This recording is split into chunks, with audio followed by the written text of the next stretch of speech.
Hello guys, मेरे प्रिय विद्यार्थियों, आप सभी का my YouTube channel Sukhveer sir Bharatpur स्वागत करता हूं।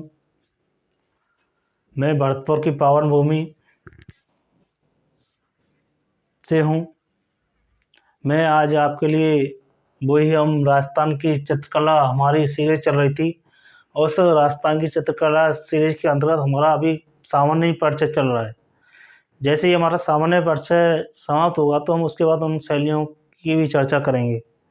और आप इस वीडियो को अधिक से अधिक सब्सक्राइब और शेयर करें। आपके लिए मैं हर दिन इस प्रकार के क्वेश्चन लेके आता हूँ जो आपको देखने के लिए नहीं मिलते हैं। तो आज हमारी जो चर्चा रहेगी राजस्थान की चित्रकला। इस चित्रकला में फिर हम सामान्य आज फिर करते हैं कि सबसे पहले हम देखते हैं राजस्थान चित्रकला के अंतर्गत कि हमें सबसे पहले जो शैल चित्र प्राप्त हुए थे वो कहाँ से प्राप्त हुए। तो एक आलनिया गांव आता है, कोटा के आसपास आलनिया गांव है, चंबल नदी के पास है। उस चंबल नदी कोटा जिले के चंबल नदी के पास आलनिया गांव से हमें शैल चित्र प्राप्त होते हैं। एक हमारा भीलवाड़ा के अंतर्गत ओजानिया क्षेत्र आता है, उस भीलवाड़ा के ओजानिया क्षेत्र से भी हमें कुछ चित्र प्राप्त होते हैं चित्रकला के। एक हमारा बूंदी के अंतर्गत गढ़धड़ा क्षेत्र आता है, वहाँ से भी हमें चित्र प्राप्त होते हैं। एक हमारा भरतपुर से दर क्षेत्र आता है, उस दर क्षेत्र के अंतर्गत हमें भी पशु पक्षियों के चित्र प्राप्त होते हैं। इनकी जो जानकारी बताते हैं वो जानकारी जगन्नाथपुरी नामक व्यक्ति बताते हैं, इतिहासकार बताते हैं।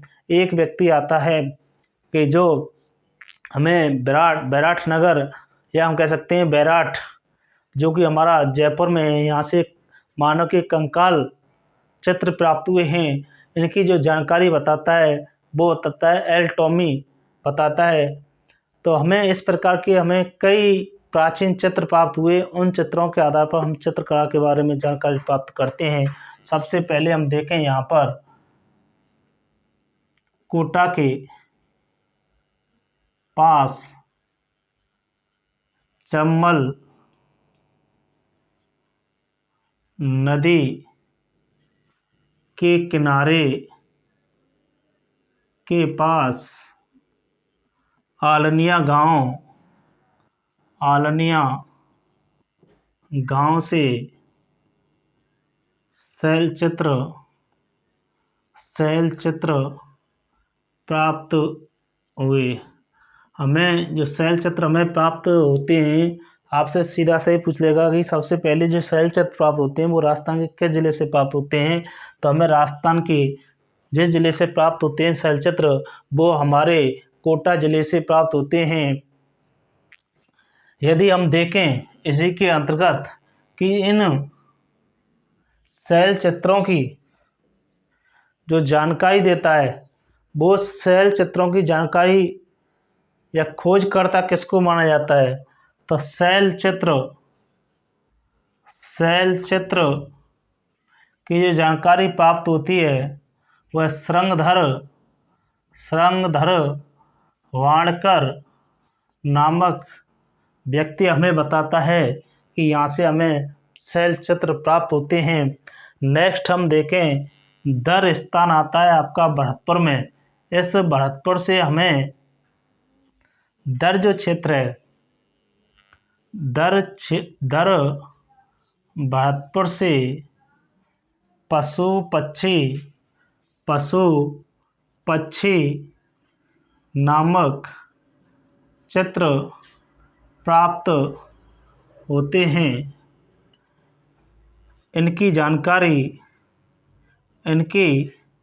जानकारी जगन्नाथ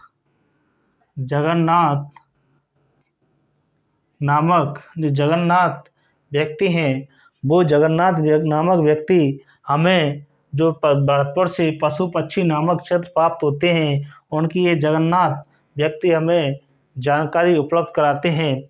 नेक्स्ट यदि हम देखें यहाँ से ही बैराठ,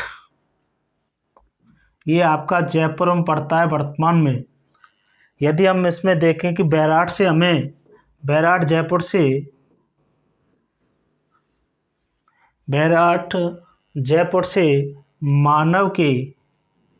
मानव के कंकाल तंत्र चित्र प्राप्त होते हैं। चित्र प्राप्त होते हैं। इनकी जानकारी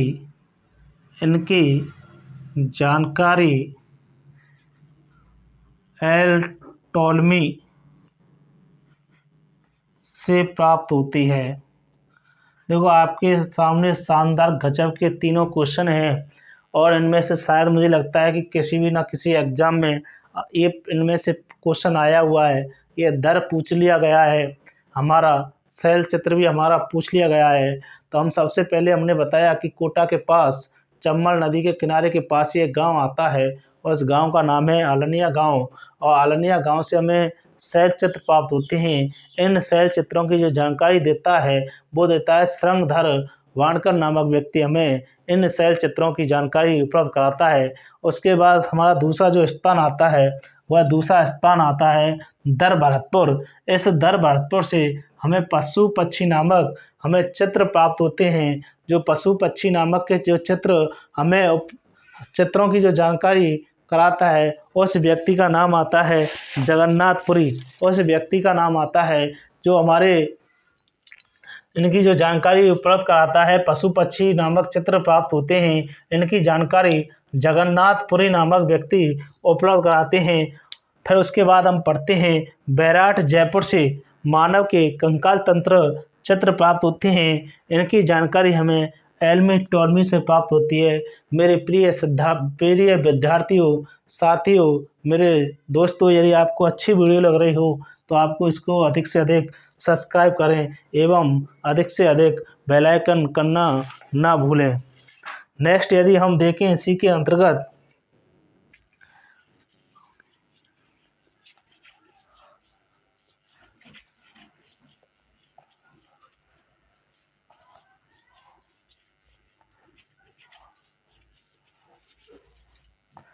यदि हम जस्ट इसी के अंतर्गत पढ़ें कि हमारी सबसे एक रियासत थी मेवाड़ रियासत।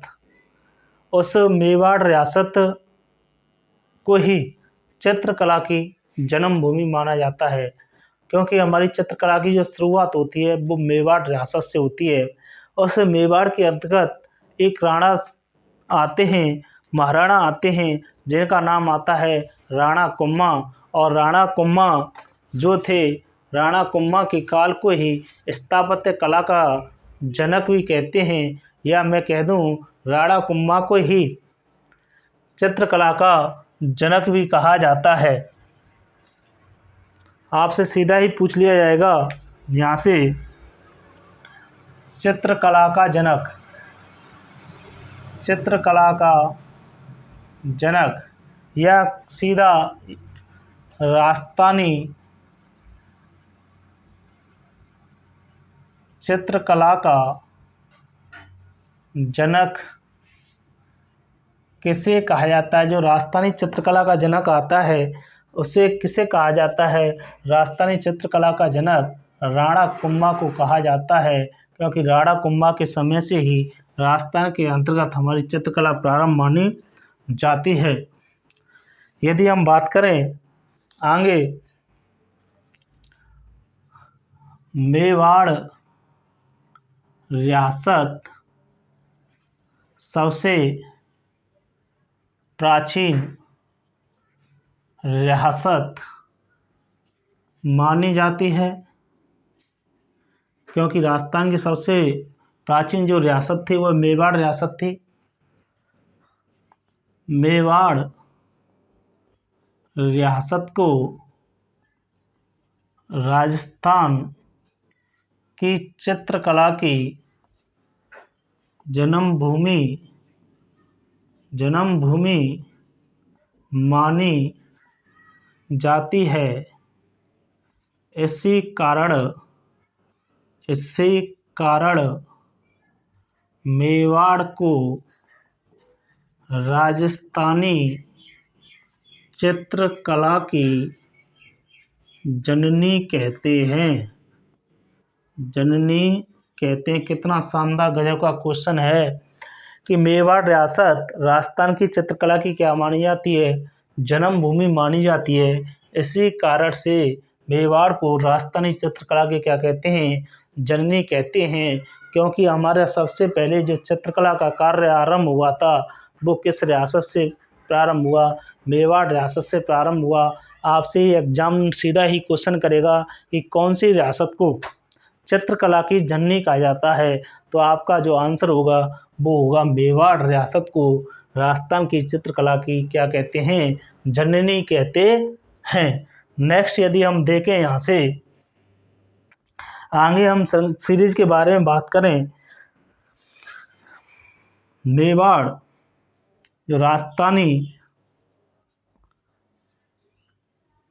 राजस्थानी चित्रकला के सबसे प्राचीन ग्रंथ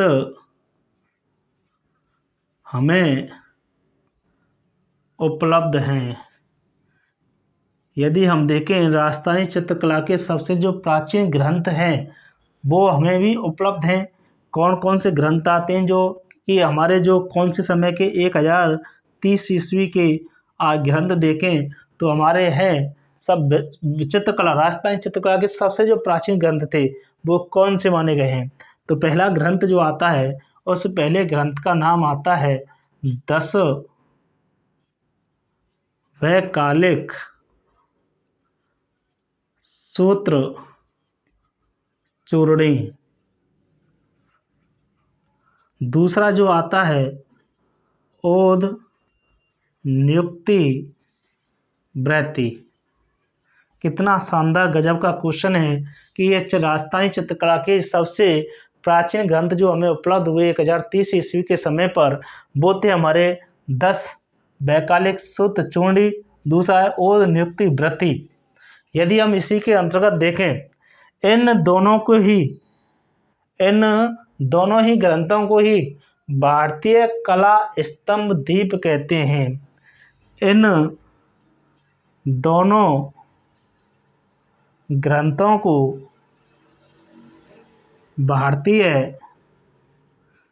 कला का स्तंभ दीप कहते हैं। कितना शानदार गजब क्वेश्चन है। आपसे सीधा ही क्वेश्चन कर लिया जाता है कि राजस्थानी चित्रकला के कौन से दो दीपों को भारतीय कला का स्तंभ दीप कहते हैं, तो सीधा ही आंसर आपके सामने होंगे। उसमें ऑप्शन आपके लिए सामने ये मिलेंगे। तो यदि प्रश्न ये भी आ सकता है कि 10वें वैकालिक सूत्र चूर्णी व ओद नियुक्ति को क्या कहा जाता है, तो सीधा ही भारतीय कला का स्तंभ दीप कहा जाता है। आपसे भारतीय कला का स्तंभ दीप किसे कहा जाता है? राजस्थानी चित्रकला के दो जो सबसे प्राचीन ग्रंथ हैं उनको ही क्या कहा जाता है? भारतीय कला का स्तंभ दीप कहते हैं। नेक्स्ट अब यदि हम देखें कि हमारे जो भारतीय कला के जो स्तंभ दीप हैं ये स्तंभ दीप कहाँ पर रखे हुए हैं, किस संग्रहालय में रखे हुए हैं, देखें हम नेक्स्ट कि हमारे जो भारतीय कला के जो स्तंभ दीप हैं ये कहाँ पर रखे हैं। इनको जैन भद्र सूरी संग्रहालय जैसलमेर में रखा है। ये हमारे जो जैन भद्र सूरी संग्रहालय ये हमारे जो भारतीय कला के स्तंभ दीप कहलाता है। जो दो जो ग्रंथ हैं उन दोनों ग्रंथों को किस संग्रहालय में रखा गया है? जैन भद्र सूरी संग्रहालय में रखा गया है। ये जैन भद्र सूरी संग्रहालय कहाँ पर है? ये संग्रहालय आपका जैसलमेर में है। नेक्स्ट हम बात करें यहाँ से कि हमारे जो जैन भद्र सूरी जो संग्रहालय है ये जैसलमेर के अंतर्गत ही आता है। आपसे सीधा ही क्वेश्चन करता है कि जैन भद्र सूरी संग्रहालय कहाँ पर स्थित है, तो जैन भद्र सूरी संग्रहालय आपका जैसलमेर में स्थित है। मेरे प्रिय विद्यार्थियों, आपको यदि किसी प्रकार की त्रुटि। यदि आपको वीडियो पसंद आ रही हो तो अवश्य कमेंट में लिख कर के दें।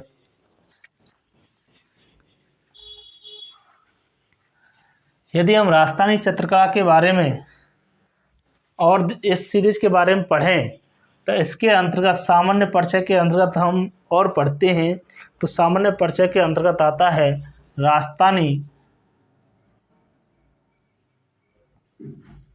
राजस्थानी चित्रकला को पहाड़ी शैली में शामिल किया। जो राजस्थानी चित्रकला है या राजस्थानी चित्रकला में कौन सी शैली को शामिल किया गया? पहाड़ी शैली को शामिल किया गया। यदि मैं ये कह दूं कि पहाड़ी शैली को राजस्थानी चित्रकला शैली में किसने शामिल किया? जो हमारी पहाड़ी शैली थी उस पहाड़ी शैली को राजस्थानी चित्रकला शैली में जो शामिल किया था वो शामिल किसने किया? व्यक्ति का नाम आता है रामकृष्ण ने। रामकृष्ण के द्वारा पहाड़ी शैली को राजस्थानी चित्रकला शैली के अंतर्गत शामिल किया गया था। राजस्थानी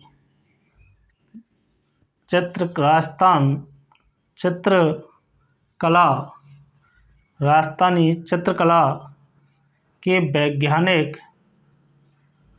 विभाजन करने वाले व्यक्ति आनंद कुमार स्वामी थे। इन्होंने 1916 में राजपूताना पेंटिंग्स नामक पुस्तक लिखी। कितना गजब का क्वेश्चन है। आपसे सीधा ही पूछा जाता है राजस्थानी चित्रकला का जनक किसे कहते हैं या राजस्थानी चित्रकला का वैज्ञानिक विभाजन करने वाले जो व्यक्ति थे उनका नाम क्या आता है? आनंद कुमार स्वामी आता है। इस आनंद कुमार स्वामी की पुस्तक राजपूताना पेंटिंग थी। यह 1916 में रचित थी। ये राजपूताना पेंटिंग्स को कई बार एग्जाम में पूछा गया है कि राजपूताना पेंटिंग्स नामक पुस्तक के रचयिता कौन माने जाते हैं? आनंद कुमार स्वामी माने जाते हैं। यदि मैं नेक्स्ट देखूं इसी के अंतर्गत कि राजस्थानी चित्रकला का जो प्राचीन ग्रंथ आता है वो प्राचीन ग्रंथ कौन सा है?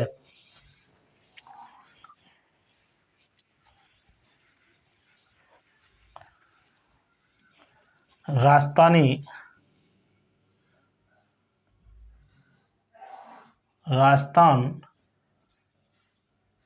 चित्रकला का प्राचीन ग्रंथ 1260 में श्रावक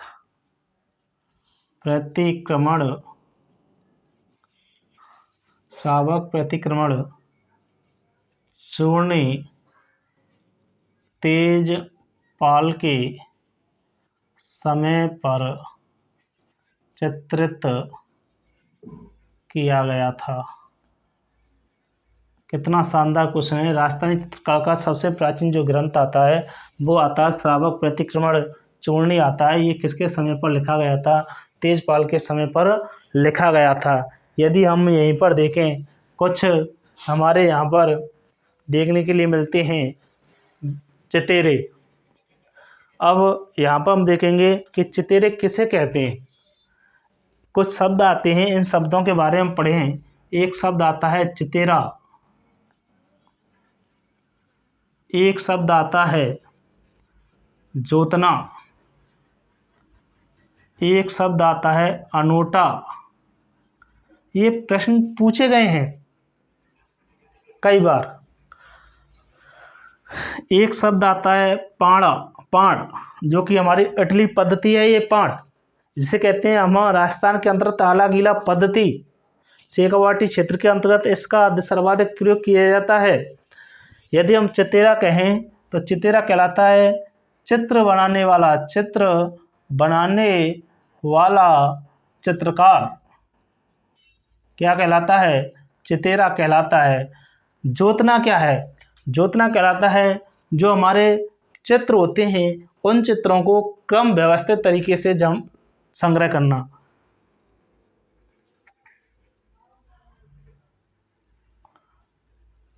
चित्रों को व्यवस्थित रूप देना ये कहलाता है। या मैं कह दूं यहीं पर चित्रों को संग्रहित करना। अनूठा कहलाता है चित्रों को व्यवस्थित रूप देना। व्यवस्थित रूप। पाण क्या है? बड़ा गजब का क्वेश्चन है। जो शेखावाटी क्षेत्र होते हैं उन शेखावाटी क्षेत्र के अंतर्गत हमारे दीवारों पर जो दीवार होती हैं उन दीवारों पर प्लास्टर करवा करके, जिसे कहते हैं प्लास्टर करवा करके उन प्लास्टरों पर, गीले प्लास्टर पर जो चित्र बनाए जाते हैं उस चित्र पद्धति को कहते हैं पाण पद्धति। ये पाण पद्धति जो है हमारी इटली से मूलतः जो ये पद्धति थी, ये पद्धति हमारी इटली से। कहने का मतलब है कि दीवारों पर प्लास्टर करवाकर उन गीली दीवारों पर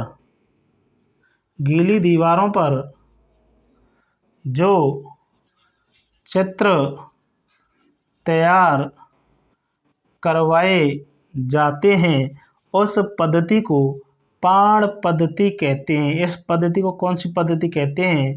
पाण पद्धति कहते हैं। यह पद्धति मूलतः इटली से है। ये पद्धति जो मानी गई है, कहाँ से मानी गई है? इटली से मानी गई है। यदि हम और इसके बात करते हैं, कुछ चित्र आते हैं जैसे भित्ति चित्र। यदि हम भित्ति चित्र, जहाँ तक मेरा प्रयास रहेगा कि आपके लिए बहुत अच्छे शानदार क्वेश्चन देने का प्रयास रहेगा। यदि हम कहें भित्ति चित्र, तो भित्ति चित्र क्या है? दीवारों पर जो चित्र बनाए जाते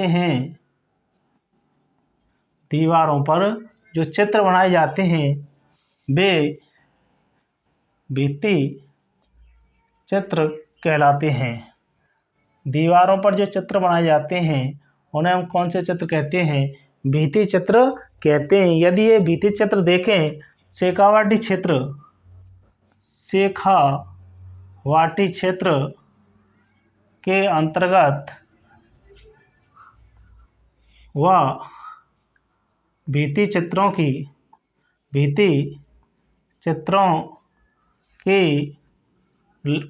की लोक जीवन की झांकी देखने को मिलती है। इस शेखावाटी क्षेत्र के अंतर्गत जाएं तो भित्ति चित्रों की, यदि वहाँ पर लोक जीवन की हमें एक झांकी दृश्य यहाँ पर भित्ति चित्रों की हमें शेखावाटी क्षेत्र के अंतर्गत देखने के लिए मिलती है। यदि भित्ति चित्र सर्वाधिक जो बनाए जाते हैं, तैयार किए जाते हैं, वो कोटा और बूंदी के अंतर्गत किए जाते हैं। भित्ति चित्र कोटा बूंदी के अंतर्गत सर्वाधिक बनाए जाते हैं। हमारे जो भित्ति चित्र हैं, ये भित्ति चित्र हमें सर्वाधिक जो बनाए जाते हैं, ये भित्ति चित्र कहाँ पर बनाए जाते हैं? कोटा और बूंदी के अंतर्गत बनाए जाते हैं। भित्ति चित्र सर्वाधिक जो प्रसिद्ध हैं वो कोटा और बूंदी की प्रसिद्ध हैं। मेरे प्रिय विद्यार्थियों, आपको राजस्थान जीके के अंतर्गत राजस्थान जीके का जादूगर बना दिया जाएगा यदि आप रेगुलर पर डे वीडियो को देखें और अधिक से अधिक सब्सक्राइब करें और हमारे YouTube channel Sukhbir sir Bharatpur. अब यदि हम देखें चितेरा चितेरा क्या है भाई? चितेरा मैंने प्रिय विद्यार्थियों आपको कई बार बता दिया है कि जो चित्र बनाए जाते हैं वो चित्रकार होते हैं, उन्हीं को क्या कहते हैं? चित्रा कहते हैं। जैसे हम चितेरों की बात करें, एक जैसे भैंसों का चितेरा, भैंसों का चितेरा, एक आता है भीलों का चितेरा, भीलों का चितेरा, एक आता है सरसों का चितेरा, सरसों का चितेरा, एक आता है नीड़ का चितेरा, एक आता है गांव का चितेरा, गांव का चितेरा। कई चितेरे हैं। यदि हम और चितेरों की बात करें तो हमें कई चितेरे देखने के लिए मिलते हैं। जैसे क्लॉथ ऑफ आर्ट्स का चितेरा,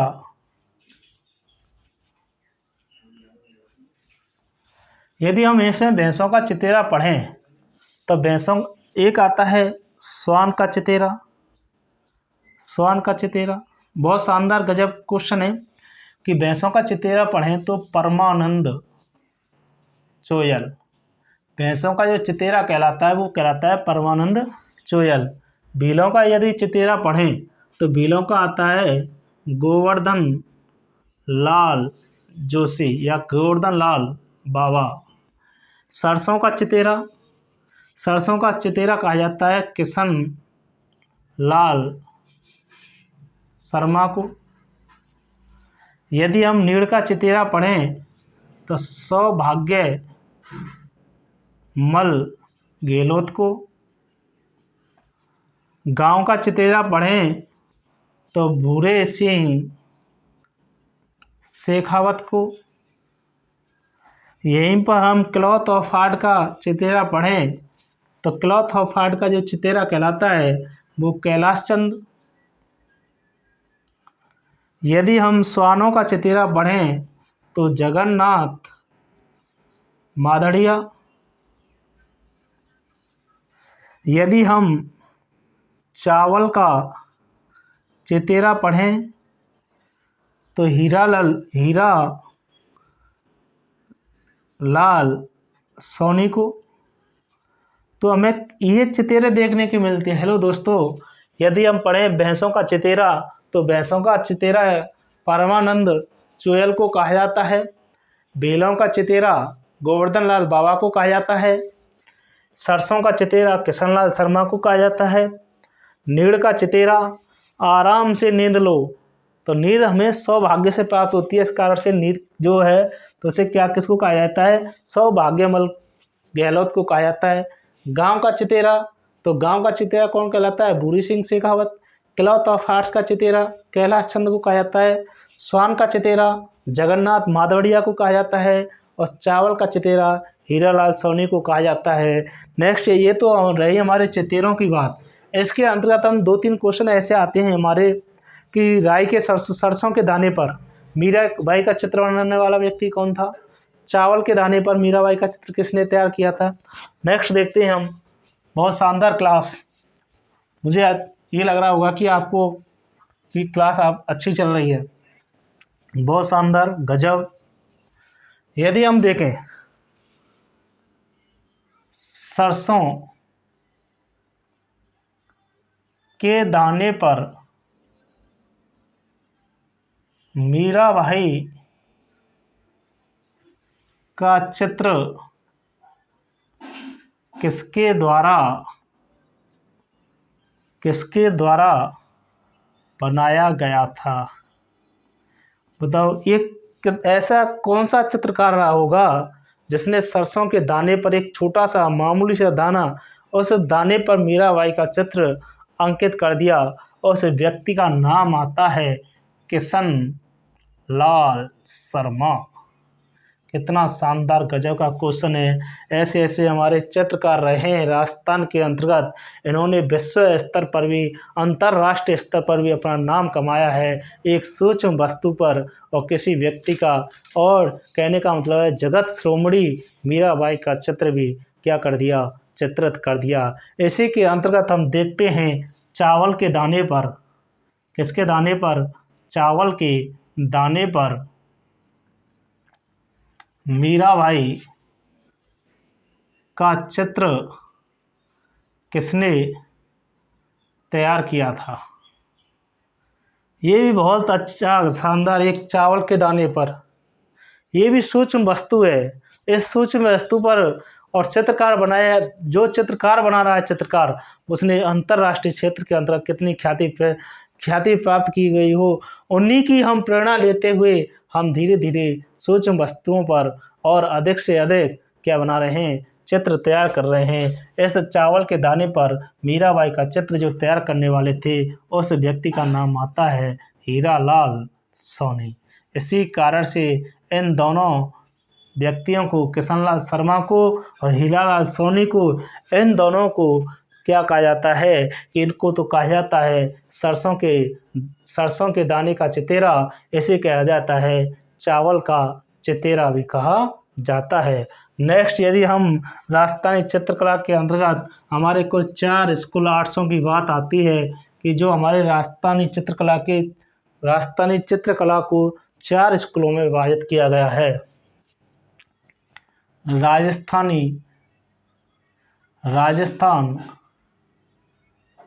चित्रकला को 4 स्कूलों में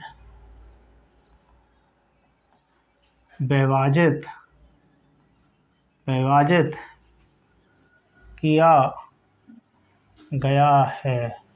वो 4 स्कूल कौन कौन से आते हैं?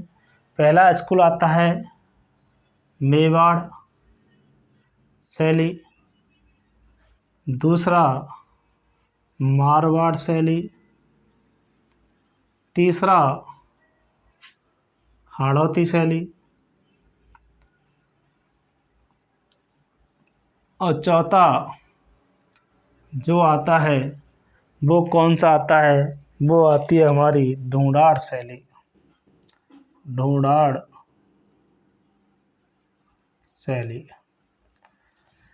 इन शैलियों के अंतर्गत, इस स्कूल के अंतर्गत, मेवाड़ स्कूल के अंतर्गत, मारवाड़ स्कूल के अंतर्गत, हाड़ौती स्कूल के अंतर्गत और ढूंढाड़ स्कूल के अंतर्गत, इनको यदि हम देखें और उप शैलियों में भी विभाजित किया गया है। मेवाड़ शैली के अंतर्गत देखें, सबसे पहले आती है उदयपुर शैली।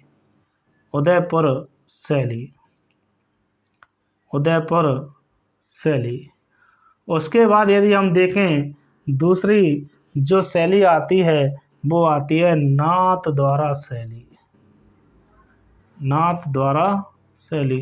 यदि हम तीसरी देखें कि हमारा जो तीसरी शैली आती है वो आती है चावंड शैली। और चौथी जो आती है उस शैली का नाम आता है देवगढ़ शैली। मेरे प्रिय विद्यार्थियों, अभी हमारा रीट का पेपर हुआ था, प्री रीट, और उसमें सीधा ही प्रश्न कर लिया गया था रीट के पेपर में, और सीधा पूछा गया था कि मेवाड़ शैली की इनमें से कौन सी उप शैली मानी गई है, और एक शैली हमारी ये चावंड शैली रखी गई थी और बाकी की इन शैलियों में से, उप शैलियों में से रखा गया था।